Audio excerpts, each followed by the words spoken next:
Well, 4 years ago today, the political game in America changed. That's when the Supreme Court struck down more than a century of campaign finance law in its Citizens United decision.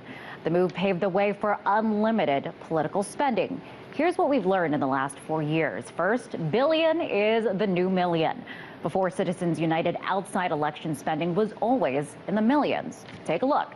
In 2000, we saw more than $50 million in outside spending. By the next presidential election in 2004, that increased to nearly $200 million. In 2008, it was almost $340 million in outside spending.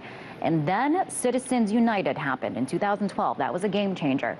And in the very next election year, in 2012, that is when we passed the billion mark. So clearly, you have to pay to play. The data also shows disproportionate spending among political parties. Take a look at the numbers compiled by OpenSecrets.com. As you can see, in 2004, 2006, and 2008, liberal groups outspent conservative groups in national elections.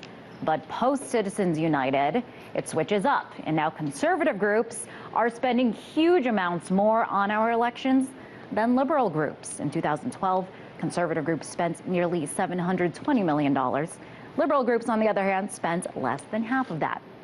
But as we know, President Obama was reelected to a second term, and much of those super PAC funds were directed at attacking him.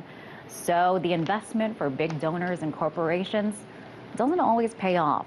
So the political game has yet to be perfected. While it's up for debate how money impacts elections, what we know for sure is that astronomically more money is being poured into elections.